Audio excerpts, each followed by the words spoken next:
symbol of excellence in sports entertainment.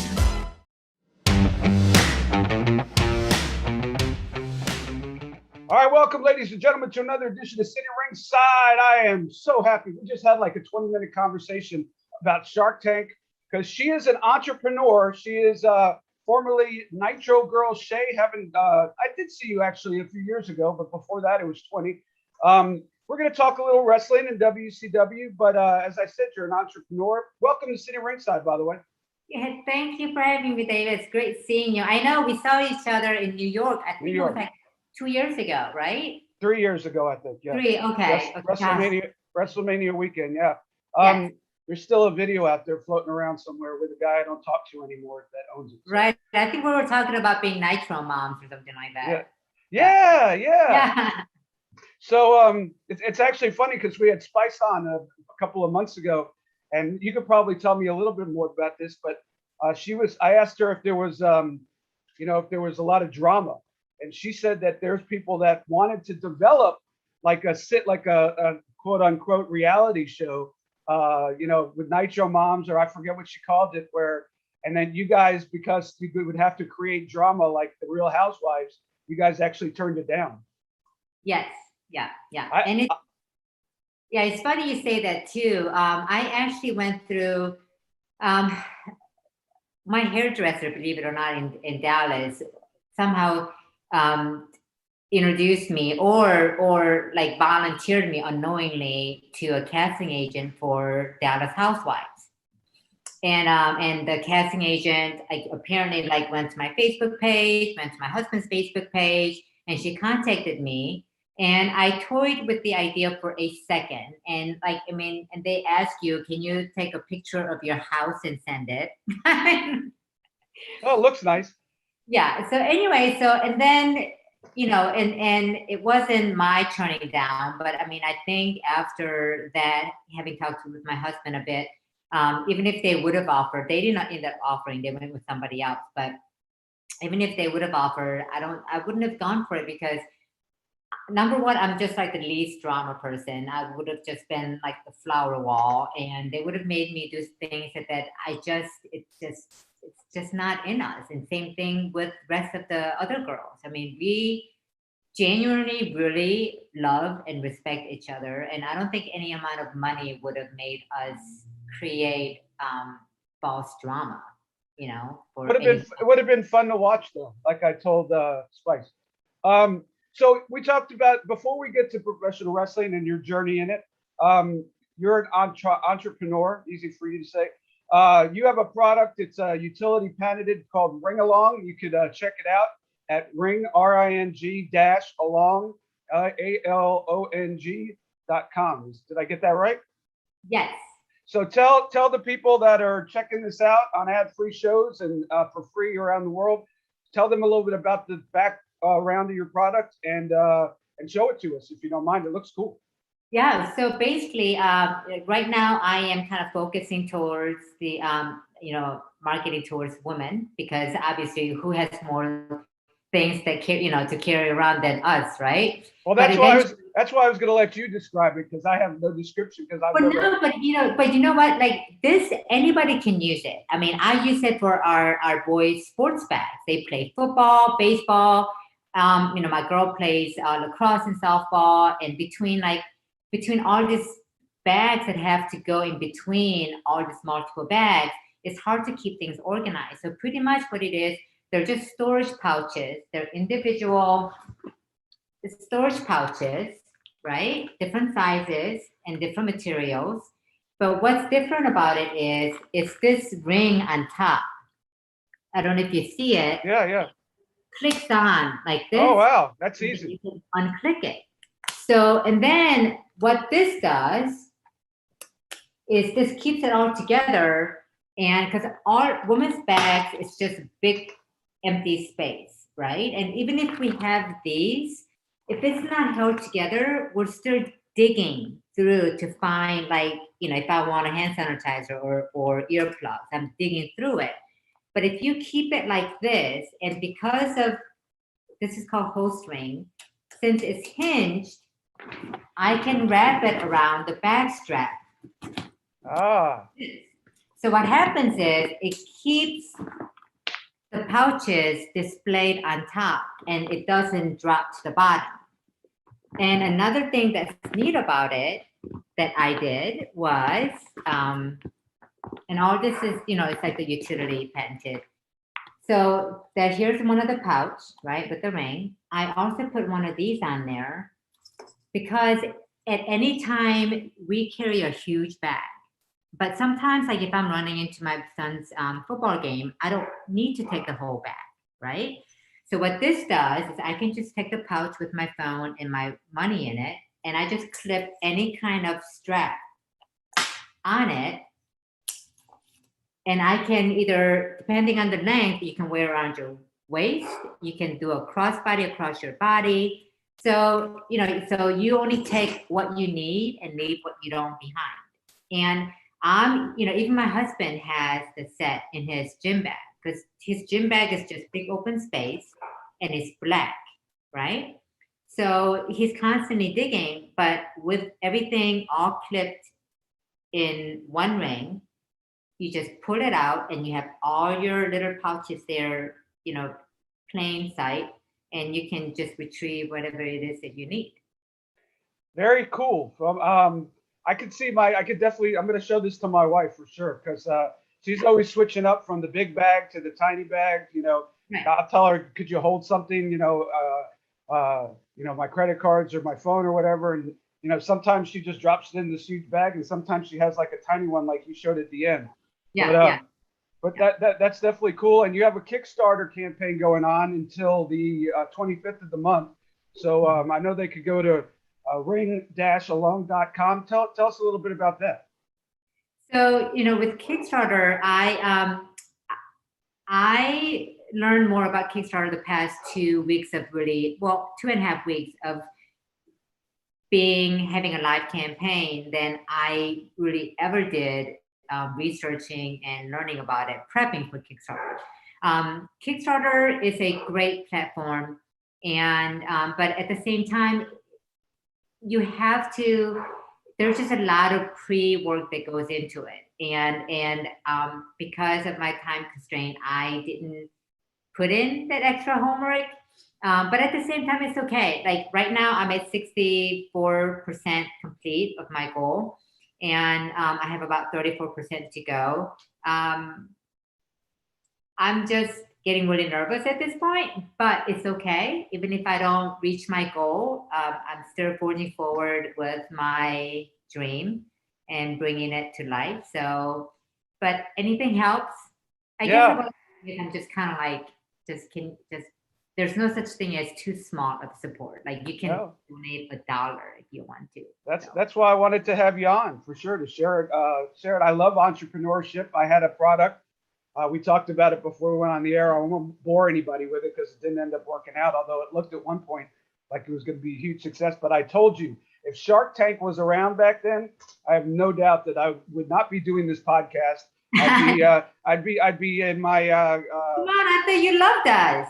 I know, I'm kidding, but I'd be doing it from my yacht. How about that? Yes. But it didn't end up happening. But Shark Tank, we got to get you on there. And if I could help in any way, I know that you talked to some other people. Let me know. I know a few people left from my contribution and my situation, but we need to get you on there because it really makes a huge difference. Because you're basically go from flying blind to going in the hands of somebody who believes in you, is willing to invest in you, and knows how to get it done because they do it every day for 100 different products. And right. You can, that information, that kind of, you got to give up a piece of the action, but that kind of, I take it from me personally, that kind of support and knowledge is invaluable for people like me and you trying to start something. So hopefully we'll see you on.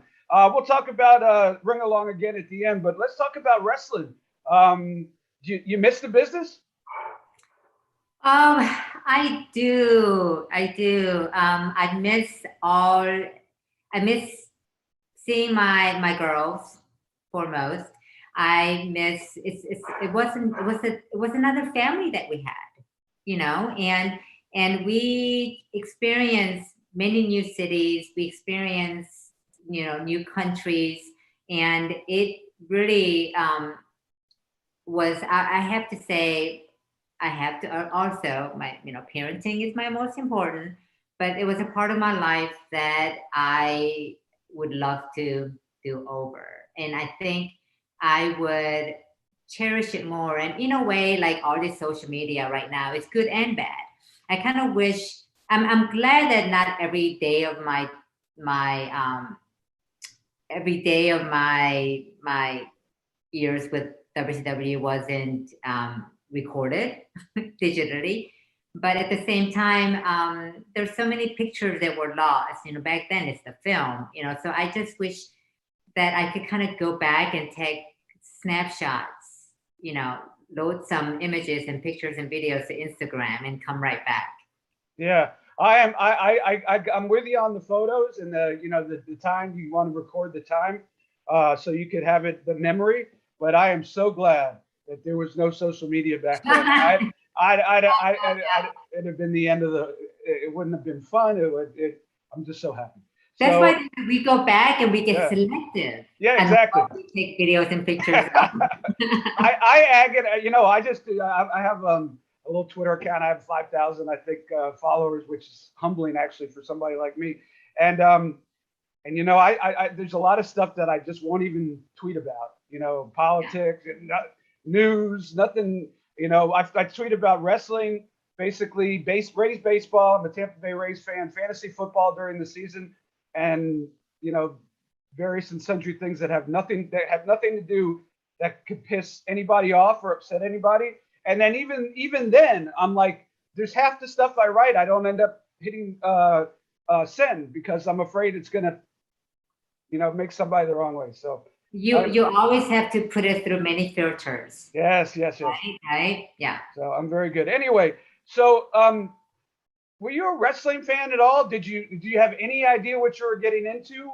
Were you aware of the business, or you just hooked up with a couple of girlfriends who danced and ended up in a wrestling ring dancing?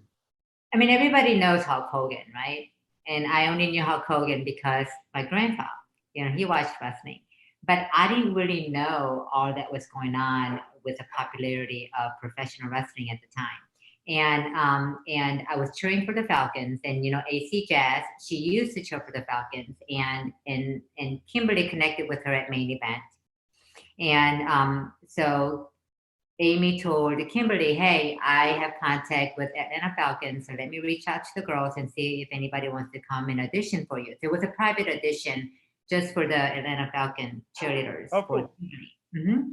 So, and then, for us, what was presented to us is, hey, you want to, try out for a dance team. It's for a live TV show and you get to travel. And they didn't really mention wrestling. So I don't know when the wrestling came, the word wrestling popped up. But I used to live in Savannah before I moved to Atlanta a couple of years prior to that.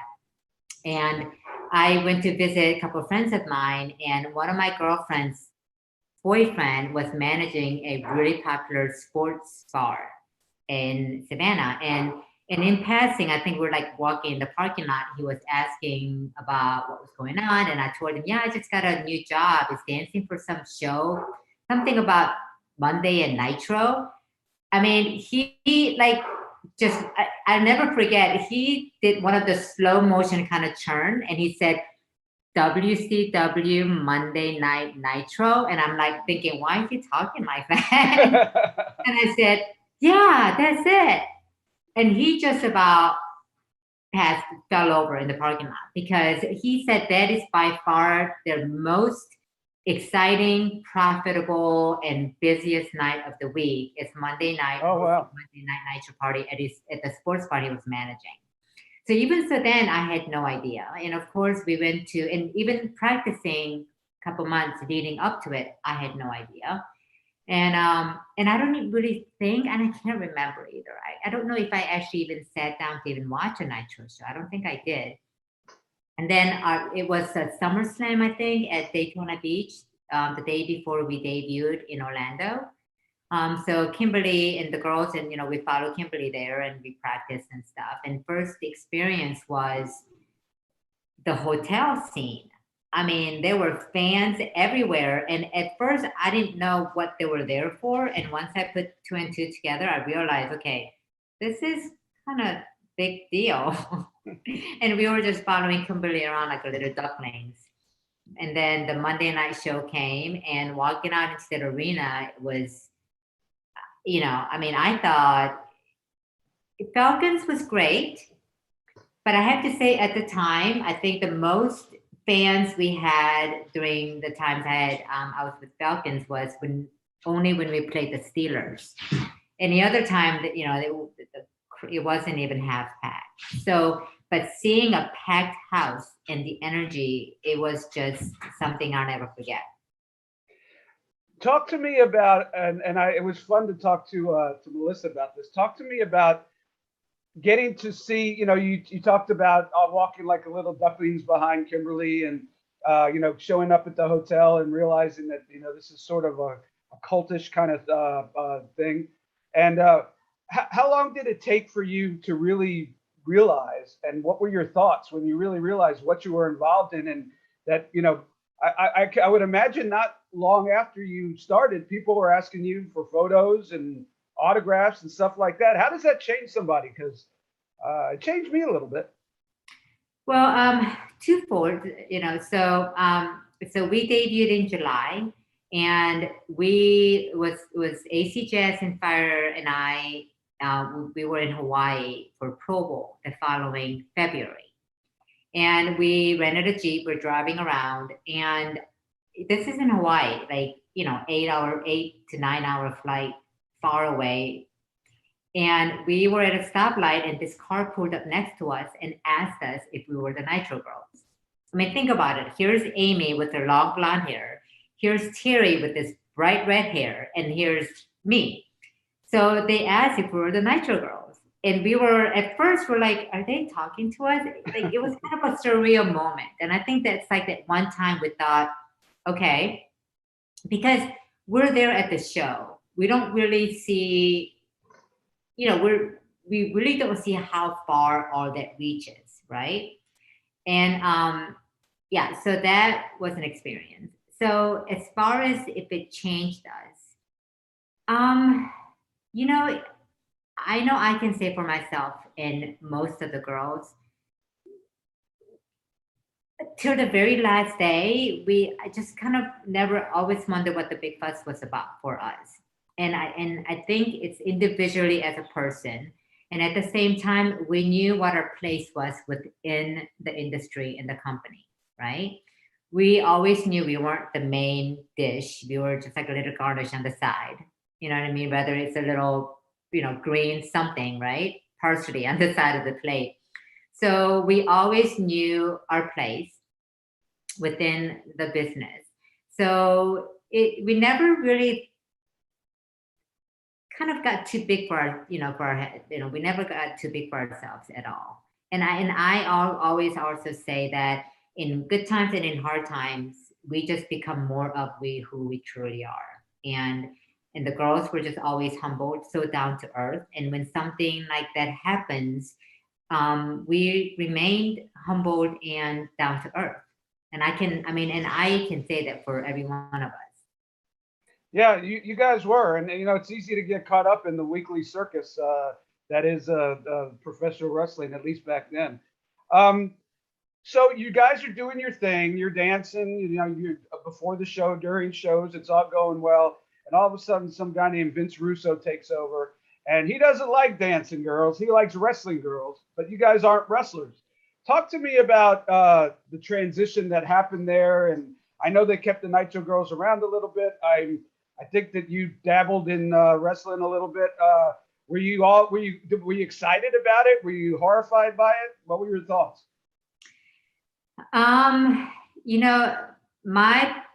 My personality is so that I do really well in a group. This may sound like it's off topic, but it's not. So throughout high school, when I cheer for my high school, you go to camps every summer. So you compete and you cheer as a team. But sometimes what the camp counselors do is they select a couple girls from each team and they want them to do individual competitions. And unfortunately, I would always get picked to do individual competitions. And I would shine. I would do my very best, and I could shine with the best of them in a group. But you pluck me out of the, of the group and just put me in the center, I don't do well. I find comfort in more of a family group setting. So I knew immediately something like, going out on my own, being my own character or anything like that out of the group, I knew it wasn't for me. Not so much because I didn't want to wrestle, it's just because I didn't want to perform by myself, no matter what it was. And I think at the time, I don't think it really was what we wanted to do, whether we wanted to wrestle or we wanted to keep dancing. I think one thing that was in all of our minds were job security, right? Yeah, because talk to me. Here's this guy from New York, and we, and it was pretty obvious without him having to say it that he really wasn't down with the dancing girls. That's why he slowly started transitioning girls out. And so it was just really job security. If we don't do what he asked us to do, would he fire us? And, it was something like that. But I was very fortunate that I'm the only Nitro girl that at the very end, I was the only Nitro girl that stayed through it all. The other girls got worked out, like even Spice, and even Vanessa was the filthy animals. And everybody kind of transitioned out, except I was able to dance to the very end in Panama City, 2001. So, wow, I didn't know that.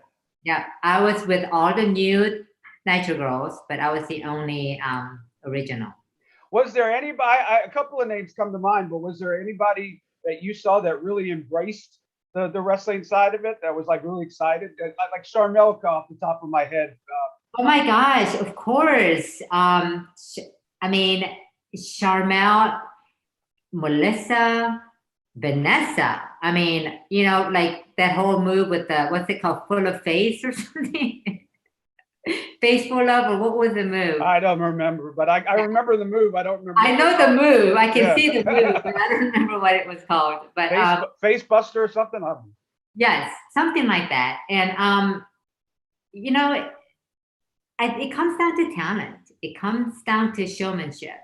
And all those girls they're incredible entertainers. And I think, whether you give them dancing shoes or wrestling shoes, they're gonna do their best. And I feel like they did. So you're the one that stuck around. It's funny because I was doing research on this and I couldn't find any wrestling stuff, but it didn't say. Somebody needs to update the internet to say that you're the last original Nitro girl to just be a dancer on that last Nitro. Tell me about that last Nitro. How did you find out that the company was sold, and what were your thoughts? Like I said, you got a traveling circus. You're flying first class, staying in Marriott's, and there's fans around, and all of a sudden. There's not. Magic wand. First of all, before we get to there's not, how did you find out about the company being sold, and what were your thoughts going into that last Monday? You know what? Obviously, I'm sure just in the chain of command and within the business, I'm sure we were the last one to know. Oh, I was the last one to know. Well, I don't know. It depends when you found out. I found out when they put a splash page up on the WCW website. Somebody called me and said, look at the WCW website. And when was this? Was this on the night off? And somebody actually found it's funny how people are on Twitter. Somebody actually found the splash page because I was talking about it on Twitter, and somebody actually a couple of years ago and sent it to me, and brought back a lot of emotions. But this would have been, because I was at home, so this would have been Friday. Friday before Monday night. Right. And somebody called me, one of the boys, and said, hey, turn on the WCW website. and it said, I'll never forget, and I have a copy of it somewhere in the Twitter book. WWE logo in the upper left-hand corner, and then it had purchases right down the middle, and then the WCW logo that was the splash page, and that's how I found out. So I don't know if you found out later than I did, but I didn't know till Friday. And but if you think about it, these days, maybe not so then. I mean, people would have been like, the first thought in people's minds would have been, the website's been hacked. Yeah, exactly. Yeah. But I knew better, and I was surprised at how quick it happened. But I wasn't surprised that it happened. You know, things were falling apart, and looking back, and I've read some books and talked to some people, and Eric, and I did a panel one time with Eric and Kevin Sullivan. There was so much behind the scenes that we didn't know that was going on. With Turner merging with AOL and Time Warner, and they didn't want wrestling, even if it was the #1 show making $100 zillion a year. They didn't want it. They wanted it gone, and they were and once Ted lost power, it was over. But we didn't know that. They have wrestling back on TNT. Yeah, I know they do. Tony Schiavone's back. Sting's back on TNT. It's crazy. Chris Jericho. Yeah. But yeah, revival. I don't know. Have you talked to Tony Khan? Maybe we'll get the Dynamite Girls. Right. I mean, I directed. I mean, I might have to loosen it up a bit. You know, loosen up the joints. So what were you? So you found out. What were your thoughts going in?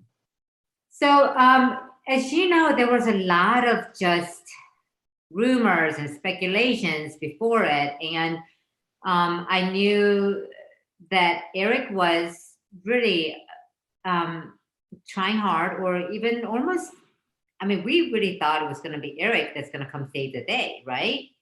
And I don't know what show it was or how many months prior to it was, but I was after one of the shows and I got to somehow talk to Eric. And Eric had big plans for the Nitro Girls. You know, he kind of saw what was happening, and he was really going to put some thought into it, instead of just kind of letting it be like a sideshow kind of a thing, but put thought into it in a way of what it originally was created for, right? Not away from wrestling, just more for really being goodwill ambassadors, entertaining the crowd in that sense. So I was very optimistic, and I was really excited. And I don't know, I feel like it just, like to your point, it just happened really fast. I might not even be off if I say I probably didn't find out until that very show in Panama City. Oh, wow.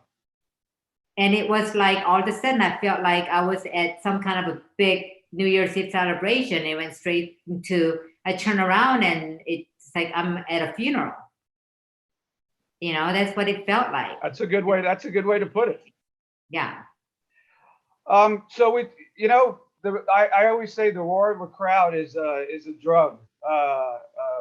And you know, that whole scene, you know, you could get, I'm not saying you did, and I'm not even saying I did, but you could get very caught up in the whole thing. When it was gone, was it hard for you to just get back to a normal life? It wasn't, because even though, yes, Nitro, there's a big family, and that's the main part of it. But us girls we were such a close-knit group. And we were all still living in Atlanta. It's not like we all of a sudden couldn't see each other. We were different parts of the country. So we were still together. And I think, you know, seeing them and having them regularly in your daily life really helped, because it wasn't a complete cut in the umbilical cord, right? And we were not ready to let each other go. We were like, no, don't go. We have to stay together, right? And around that time, I think, I don't know who it was, but one of the girls got approached by a producer in Atlanta. I mean, there are a lot of producers in Atlanta about trying out, you know, creating a music group. Because at the time, there were a lot of boy bands, and I think Spice Girls were just kind of, they had their height and they were just kind of on their way out. And we already had the girls, we already had the look. It was Charmel, Melissa, Terry, and Vanessa and I. And Diversity 5, right? Yes. So we tried that for a couple of years. And then it was a really good in between time because we really did try to stay together, make something happen. And it just wasn't in the stars for us. And when we realized, hey, you know what? I think it's time that we let each other go and see if we can stand on our own and just kind of go our separate ways and pursue our individual purpose and dreams. And that's what we did. So, did you or anybody in the group ever reach out to, hear from WWE or no? Not one. Not one. I'll never forget. I'll never forget with we were in the elevator at the hotel after, and it was some I don't know exactly what Stacy said, but Stacy was in the elevator. I remember she was with her mom. But something gave me idea that it was very, very apparent that Stacy had already talked to WWE. Oh yeah, I'm sure. Yeah, and when I realized that Stacy had already been in talks with WWE that Monday night, when basically it was announced to the world that that we knew that we weren't being considered. And she went on to do pretty good in life, huh? She did great. I'm so proud of her. Do you guys keep in touch? No, unfortunately, no. I wish I could reach out, but I mean, I know that she's just such a heavily involved in her family and raising her kids. One day I would love to connect with her. I just still remember her as this just such innocence and just bright-eyed, and she was also a huge wrestling fan too. Yeah. So I'll never forget the Nitro Girls had the final for the new Nitro Girl in Indianapolis, Indiana. I remember because it was the Adams Mark Hotel, and that's the only Adams Mark we ever stayed at. And I got into the elevator after the show, and her and her mom got in the same elevator and said, so what'd you think? And I said, I think you're going to win. What else am I going to say? And she won. And she always used to say, you're my good luck charm, Penzer. But yeah, she was a sweetheart, and she did pretty well for herself, and that's good. Looks like you did not bad, but talk to me without talking directly about your kids. Are they aware? Are they wrestling fans? Do they know? Have they seen it? Do they care? I mean, of course, they know the big names. They know The Rock. They know, Stone Cold? Who? Stone Cold Steve Austin? No, they know the John Cena. Oh, John Cena. Right? Yeah. So we don't watch wrestling. It's not something that they watch, but it's around us, right? I mean, they hear from their friends, or they might see a little bit of YouTube here and there. But they really don't know anything about myself. And our daughter's about to be 13. And a couple of years ago, they start Googling people's names. And what I found out for the longest time that she was Googling, I mean, not because she wanted to know about me, but just because I guess there was a time when the kids were Googling their parents' names. So they Googled Chae Marsh. When you Google Chae Marsh, there's barely nothing really comes up. But if you do Chae and anything WCW or Nitro, I mean, there's just, stuff that come up. But they know a little bit, but not really much. But it's just my boys, I think. They're about to be 11 and one's 8. And it's just a lot of stuff out there, like pictures, from 20, 30 years ago. So, yeah. Yeah, I mean, it's not hard to find. People send me all the time. People used to tape, I guess, the pre-shows on the satellite. They would air on the satellite dish. So at one point there was a whole website that had almost every pre-show. So it was like it wasn't like you could hear Tony and them talking and joking, and then me introducing Wildcat Willie and me introducing you guys, and it's usually a wide shot camera, but yeah, there's a lot of that on there. And then of course, on the WWE Peacock Network, whatever they call it these days, every episode of Nitro and Thunder is downloaded. So certainly it's out there if people want to check it out again. Hey, thank you so much. I appreciate your time. Want to plug your product once again, ring-along.com, but talk about it again because I think it's really cool. I'm going to get the wife to take a look at the Kickstarter when she gets home from work, and I'll text you and let you know what she thinks. I appreciate it, David. This is so much fun. I can't believe it's been 20 years. Oh God, I know. You age much better than I did, but that's not true. Look at you. You kept all your hair too. Which, oh, not in the back.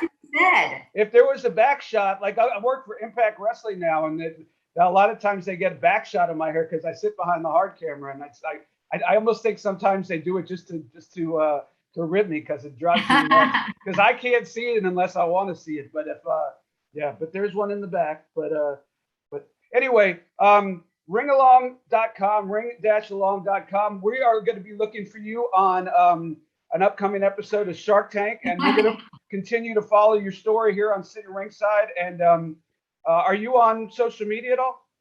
I am late to this. I have my Facebook, which is it's private, but I have Ring Along Facebook. It's just Ring Along on Facebook, and I just started Instagram. It's so crazy. It's like I see these little blue signs, and I'm like, what's that mean? Because I just and it says something about verifying your identity. I'm like, oh, I'll do that. But apparently they could care less about people with a couple hundred followers. But yes, so Instagram, so it's two. One is at Ring Along, just one word, Ring Along. And then second one is at Chae_Marsh. No Twitter? No Twitter. I don't have Instagram. Stay away from, I'd rather kind of, stay away from that, right? You just have to police yourself, and you can't, you got to care, especially if you've had a drink or two, on a Friday night. You can't, you got to stay away and revisit it on the next morning because you could get people in trouble. Anyway, so glad you're doing great. You look great. Success for your product, and we'll be following along. And if you ever get on Twitter, let me know, and we could connect on Twitter as well. Sounds great. I got your number. I got your email, so I'll be reaching out. Great to see you. Good luck to you. Thanks. Nitro Girl Chae, ladies and gentlemen. The last remaining dancing Nitro Girl, all the way till the end. All the way till the waves crash down in Panama City. From Orlando in July 1997 to Panama City 2001. It was a hell of a ride. It was fun to have you along and fun to catch up. Stay here, David. All right. Okay. Take care. Bye.